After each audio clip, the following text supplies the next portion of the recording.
ডিম আগে না মুরগি আগে? স্যার আমার মতে মোরগ আগে। কেন আপনার কাছে মনে হলো যে মোরগ আগে?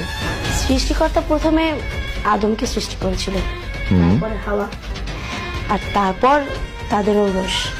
আর সেই জন্য আমার মনে হলো যে সৃষ্টিকর্তা প্রথমে মোরগ সৃষ্টি করেছেন, তারপরে মুরগি, আর তারপরে তাদের প্রজননের মাধ্যমে ডিম, তারপরে তাদের ঔরস।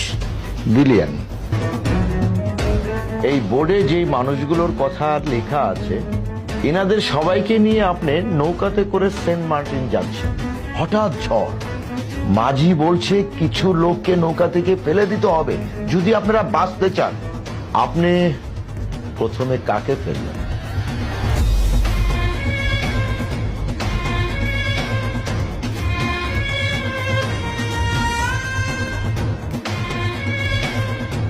কেন? স্যার প্রতিবেশীরা তো দুধের মাছি, আমার সামনে আমার প্রশংসা করবে আর পিছনে আমার গিবত দিবে। মাঝি বলছে আরো দুজনকে ফেলতে হবে, আপনি এখন কাকে ফেলবেন? স্যার আপনি কি বলছেন?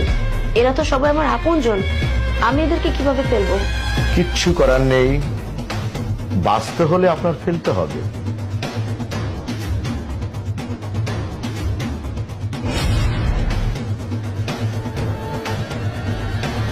তাই বলে আপনার আপন ভাই বোনকে আপনি ফেলে দেবেন?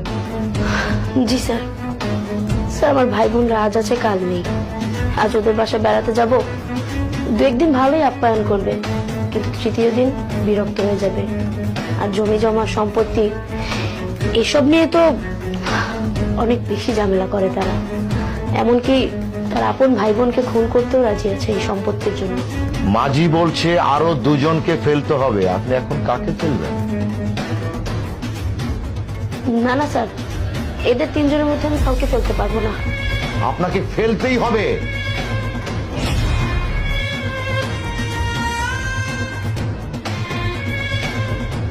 স্যার আপনি কি বলছেন?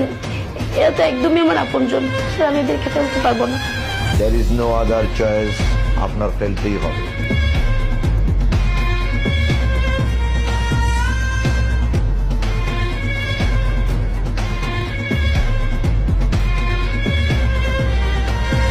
আপনি আপনার মা বাপকে ফেলে দিলেন?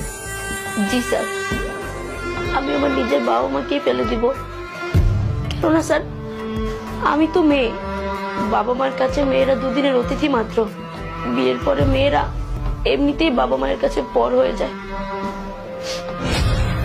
মাঝি বলছে, সে চিৎকার করে বলছে আরেকজনকে